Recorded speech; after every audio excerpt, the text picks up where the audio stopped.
Welcome to my backyard May garden tour. I think you're really going to like what's growing back here. So let's get started. Okay, let's go in the back gate.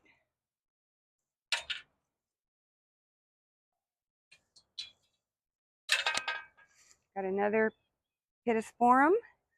My pittosporum, I don't really put them in the ground anymore because they've had a rough time coming back when we had some big freezes. And I'm about to plant my fig trees that I propagated very soon. And over here, we'll do this garden first. So there we have wonderful autumn sage in pink. I have a fabulous cactus. This is the spineless, so it doesn't have any stickers, and a soft leaf yucca. And then I have another fall aster. It's just going to be green for several months, and then it will get the purple flowers. I have a few sunflowers left over from last year. This is a Mexican honeysuckle, and this is fairly new, and this is going to be covered with orange flowers. This is flame acanthus. This is going to get nice and tall and covered with orangey red flowers.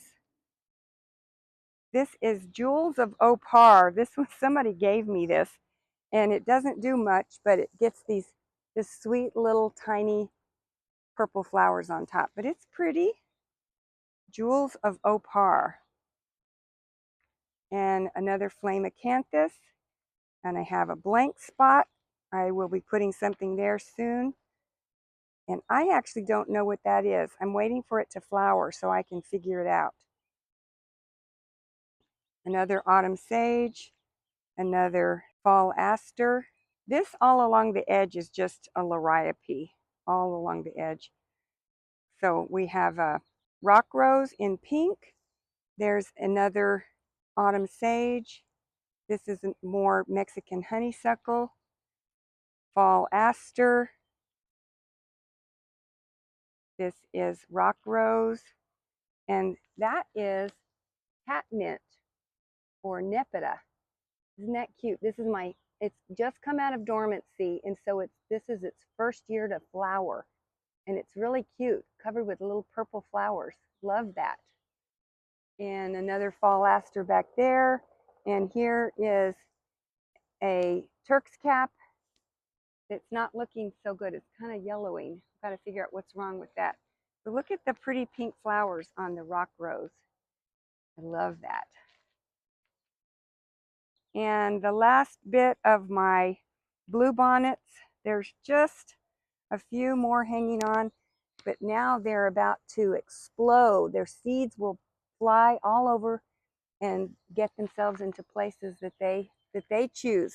You don't get to pick, they choose.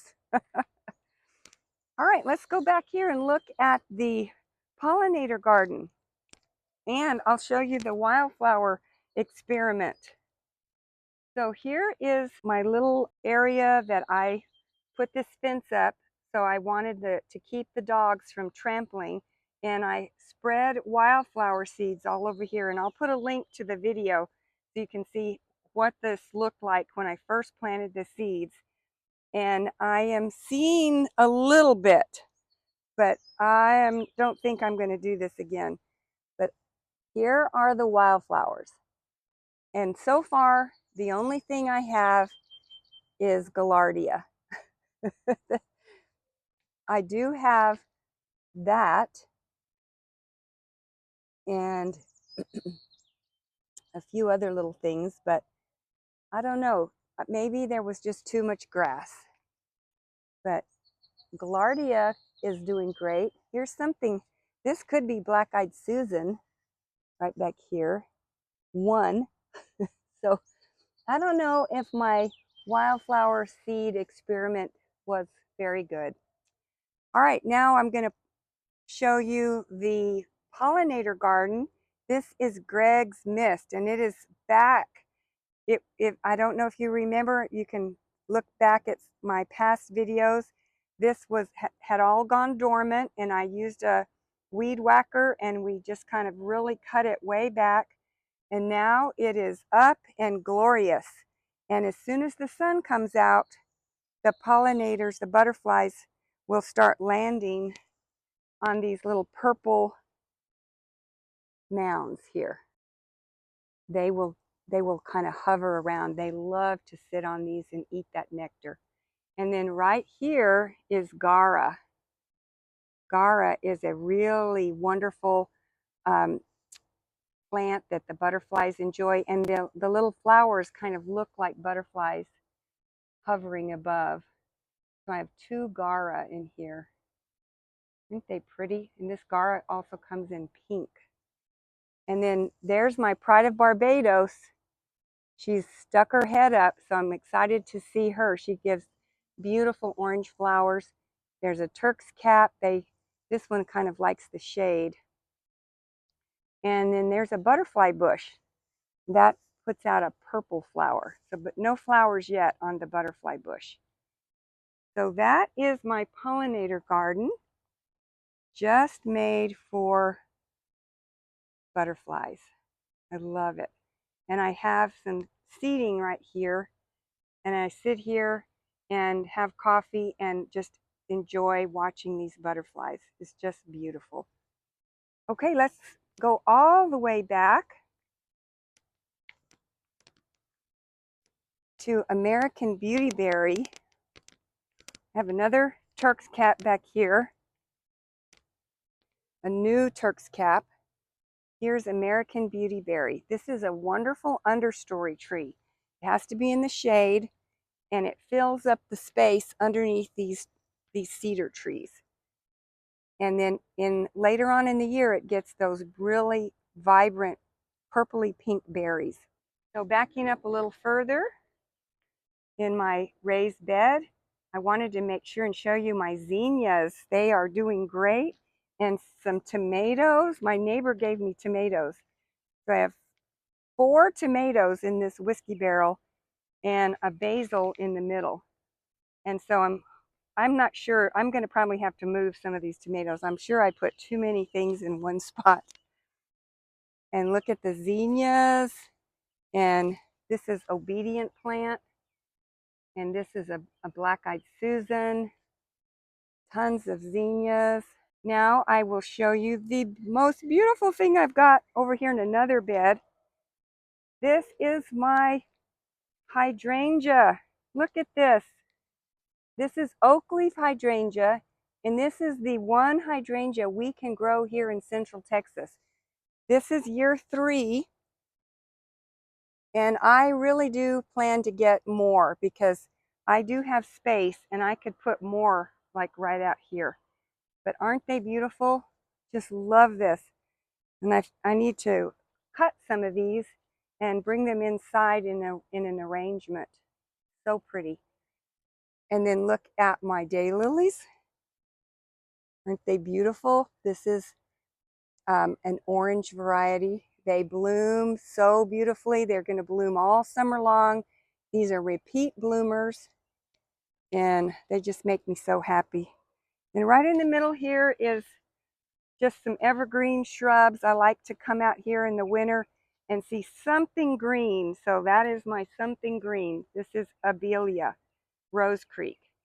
And I planted a new rock rose, and this one is called Red Dragon, and it's a red rock rose. And those are available at the nursery. All right, let's move on. And this is just a fun play area for kids. And if you look along the far fence here, I've planted 4 new things, 2 cestrum and 2 almond verbena. And this is going to get 6 feet tall and be covered with these gorgeous clusters of yellow flowers. Cestrum, and it smells so great. And I did have this big area here, so I had the space for very large shrubs. And so I'm very excited to fill this up and enjoy these beautiful flowers. Here we have almond verbena. It has these cute little florets, little tassels, and they'll turn white and get really big and smell incredible, and I will have a lot of bees here. Another one, and these get really big. These are going to get 6 feet tall, maybe even 8 feet tall. So this is another almond verbena, and then another cestrum. So I'm very excited about these new plants. And then here is something wonderful, passion flower vine. And I'm going to get in here so you can see, look at those flowers. Don't those look like aliens? Wonderful passion flower vine. Let me get a little closer to this beauty. This is passion flower. This is kind of like a little alien looking thing. They come in purples, kind of a really hot pink, and this white and blue. Aren't they amazing? But the best thing about them is that they bring in the Gulf fritillary butterfly. So they will start laying their eggs all over this vine, and then as the caterpillars emerge, they begin to eat this, and they will eat quite a bit of it, and then these Gulf fritillary butterflies will start emerging. So you can tell I like butterflies, and I like to plant things for butterflies. Okay, so I'm going to video this from a different point. So here's my creek. This is just a dry creek. There's, only when it rains really hard do we ever see any water actually running through that. But this is one of my favorite plants. I think everybody needs to have some of this. This is skullcap. And these are the sweetest little low mounding shrubs. They don't get more than like 8 to 10 inches tall, but they do kind of spread. This area is quite old, and you cut them back pretty hard after the first freezes, because you want to encourage them to really fill out. But they have really sweet little pink flowers on them, and these just really do a great job of filling an area if you have a lot of space, or even if you have very little space. Here is yarrow. These are quite old. They've probably been here about 6 years, and some of my yarrow are actually blooming. Let me get a little closer to show you what the yarrow looks like. Isn't that pretty? Yarrow is kind of tough because they want good drainage. They don't want a lot of water. They want just the right amount of water. And then this is new. This is Salvia galena, and this is going to be nice and thick and big. It's probably going to get 3 feet by 3 feet, and it's going to have red flowers all over it. And I'm going to put another one right back here. So galena, and I'll put a picture on the screen of what galena looks like. Galena salvia. And as we move along, you can see the creek and the trail and the little bridges. We come to my center garden. This is a useful little plant. This is purslane, and because the sun's not out yet, the little flowers are not open, but as soon as the sun comes out, all of these little flowers open. Purslane is a really good plant for the intense sun, and they don't need a whole lot of water. Now moving over to the right, my center garden, we have lots of good things to talk about here. Turk's cap. So this is just coming out of dormancy. It's hard to believe that, but 1 month ago there was nothing here but little wooden dead sticks, and now they're 3 feet tall, and they will be 6 feet tall, and they make a wall here, which I like that. So when you're walking down the trail, you don't know what you're going to see around the corner. Kind of gives a little intrigue to your garden. And here is my leopard plant. I recommend everybody get some leopard plant. This guy has been here for years, and it just keeps coming back every year. It does like a little more water than some things, but a really great plant. And this was somewhat evergreen in the winter. Here is one of my favorite plants. This is lamb's ear, and it's got a very soft ear, or soft leaf. And I have I have pulled these out. Like I could take this whole section and go plant it somewhere else, and I will have more. It's very easy to move around. So lamb's ear. This is the Helen von Stein version. And this is new. This is a shady area. So I've put in this cedar sage. And I've got 3 of them here. And it's going to have these red flowers on it. Cedar sage. So I'm excited for this to really fill and make a nice statement here. And then I have my gorgeous foxtail fern. I recommend keeping your foxtail fern in a pot and moving it into another warmer location, because every time I left these out in the freeze, they freeze back and they take forever to come back. But if you protect it in the winter, then you've got this glorious, wonderful pot of tails, foxtails. Aren't they beautiful? I just love it. And another great thing for the shade only are these ferns. These are autumn fern. I have 2 of them, and they're really thick, tough leaves, and they're just a great fern. This is probably year 4 for them, and they're hardy. They make it through the freezes just fine. You cut back. I did cut off a few of the ferns that had kind of died back, but look how gorgeous those ferns look in the shade. And then here is some plumeria in a pot, and some more dahlias. I planted some Dalia bulbs, and they're just about to explode. Some pretty flowers here, dahlias. And then this is my Duranta or sky flower. These get 6 feet tall, and they're covered with purple flowers that just kind of dangle. I'll put a picture on the screen. And then I'm walking backwards. Asiatic Jasmine is my ground cover here. And as I continue on, I have my walkway. I put in some evergreen shrubs so that I always have something green here in the walkway to the table area. And this is Abelia, and it is called Kaleidoscope. And then my hibiscus is doing well. I've got another plumeria. And this is my sunny pot that I put together. And it wasn't getting enough sun, so I've moved it out here. And this is woolly stomodia. Isn't this the coolest thing? It's just kind of a trailing thing, kind of like ponyfoot. But it's going to get nice and thick and fill this area and trail over. This is bulbing, and it gets these really cool flowers. So this is my thriller. This is my filler. Oh, and this, guys, this is a new plant to me.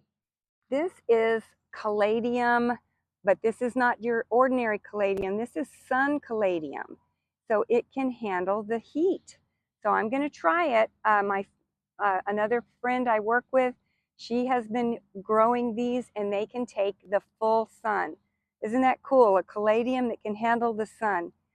This one is called Burning Heart. So I'm excited to have some sun caladiums. And then I have the little African daisies or Marguerite daisies. They were not blooming at all. And so I am hoping that they'll do better here in the full sun. And another stomodia over here. So I just love my sun container. I think it's really pretty. It's a huge pot. Okay, so let's finish up. When we came in, we went this way. Now we're going to go down this trail. And this is one of the stars of my backyard, daylilies. Look at these beauties. These are an orange variety with the yellow center. These were given to me by a friend, and I couldn't have asked for a more fabulous flower. They just thicken up. They continue to spread and make more, and I can separate them and move them to other parts of the yard, which I do. These are pretty almost all summer long. they do rebloom, and as long as you cut off the stem that is spent, that will encourage more stems to pop up. When you buy daylilies, make sure that it says the reblooming ones. Look how pretty, all the way down this trail. And when the sun hits them, they begin to open up.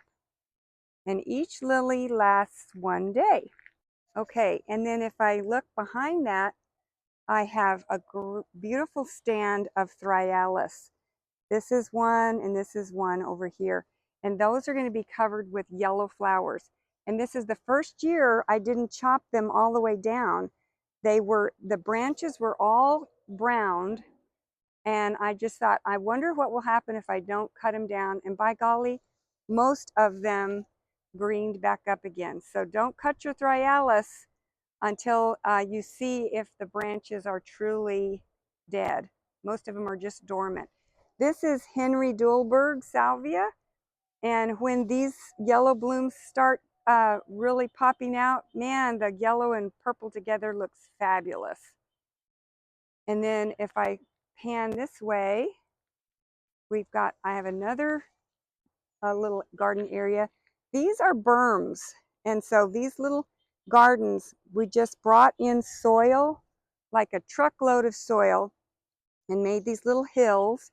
We surrounded it with brick to hold the soil back, and we planted in it. And that way we raised up the garden beds, and we weren't having to dig down so much into the rock. So that's a great tip. Berms are a wonderful way to make gardens in your backyard. Here's another Thryallis, some more Henry Dulberg salvia, and this is a lovely Russian sage that will get purple flowers very soon. And as I come back around, don't want to make anybody sick, we'll go back to the last section of the video. There's my pretty dog. This is Presley. She's part poodle, part Irish setter. Presley, look up. Look up at us. Aren't you pretty? Okay, so along the back of the house, I have been trying to fill in this area. This has kind of been vacant for a while, so I think I've done a good job filling in. So if we start over on the far left here,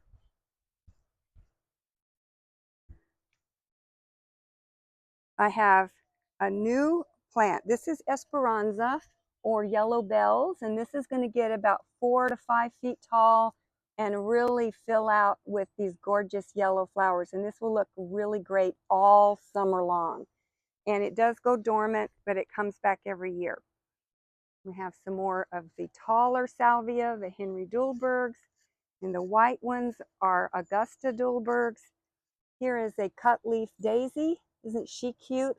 All that yellow. She's new, so she's going to get quite a bit bigger and look really good with these purples and whites. And right behind there are my knockout red roses. These have been here for probably 20 years. And then there's an Abelia and a lantana orange. And look at this great ground cover. This is ponyfoot, because the footprint, it looks like the footprint of a pony. I love that silvery gray. These things I'm going to mention now are all new. So this is rock rose pink. It's only been in the ground a month. This is phlox. This is John Fanick phlox and Augusta phlox over here. And they're going to be pinks and light pinks and dark pinks. But they're not blooming yet, but they will be blooming soon. And I'm excited. I've not really had any of these taller phlox. This is Monarda, or bee balm. And this is new. I've got 3 of them planted, and I'll put a picture up. They are about to bloom. Look at these little things. And I'll let you know what color they're going to be. And then over here is my daisies, some more Shasta daisies, and some more May night salvias. They're really spreading nicely. And in the back, I have my drift roses they're taking a break. You really need to fertilize these heavily to keep them blooming. But they usually have these little clusters of pink flowers. And then my boxwood along the back. But I have to say, these drift roses stayed green all winter. We didn't have, they made it through the 20 degrees. And then I have two new little vines, and these are clematis. So this is going to be a dark purple flower, and this is going to be a light purple flower. And they are looking for their perfect home. I haven't decided yet where they need to be, but I'll be finding it soon. Okay, continuing on from the Shasta daisies, I have some more boxwood back here. My amaryllis bulbs are happily sitting in a pot. They're going to just be strappy green leaves most of the summer. Here is a kalanchoe in a pot that's kind of chlorotic. I'm not sure what's going on. I'm going to have to give this guy some fertilizer. It's probably because he's been in this pot so long and he's used up all of the nutrients in it, and I haven't fertilized him. So he's letting me know I'm supposed to have dark green leaves and I need help. So I'll take care of that. This is a pentas, and just a great plant to put in a pot. It can take full sun. And then over here, I have a beautiful plumbago. Plumbago likes to have a little more acidic soil, so I've given her some additional fertilizer that has a little more acid in it. So that will make her really happy, and she'll put out those gorgeous blue flowers. And she's surrounded by some boxwood. And then here's another little red drift rose, and some pretty ponyfoot. This is blue days that it might be in too much shade because I'd never get any blue flowers. And then this is some more of the lamb's ear. And then if you can see, I have my row of the pretty cherry laurels that are trying to be a screen between the front yard, neighbor's yard. But right here, we had one die. And once we pulled it out to see what happened, we saw that it was sitting on top of a ton of rock. So this is a replacement. This one is only a few months old, and it's never going to quite look right. It will catch up, but because these only get 10 feet tall, but it's going to be a few years before this one catches up. But I'm going to show you back behind here. I still have the rock that we pulled out. Look how much rock not me, but the guy that planted this for me just didn't think it was important to take out that white rock, and so it died. One last thing I want to point out is I have heavily mulched all of my garden beds because it's very important to keep the moisture in. When I turn on my drip irrigation tubing, my hose, and it starts watering underneath the soil, I do not want it to evaporate. So make sure you heavily mulch your garden beds with, this is shredded cedar. I really like shredded cedar, and also is a good insect repellent, and it smells good too, like a cedar closet. But there's lots of things you can use as mulch, hardwood mulch, but definitely it's time to get your mulch out. Well, I hope you enjoyed my May tour of my beautiful yard. Let me know what you are planting, if you have found any new things or any suggestions of things that we all need to be planting in our Central Texas gardens, things that don't mind a little alkaline. We like to know about things that can take full, intense sun, and also things that can handle the shade. So leave a comment below on some ideas that you might have. Thank you so much for watching. And if you like these videos, please like and subscribe, and come and meet me at the Hill Country Water Gardens. I have had so much fun meeting all of you. Have a wonderful day, and I'll see you in the next video. Bye-bye.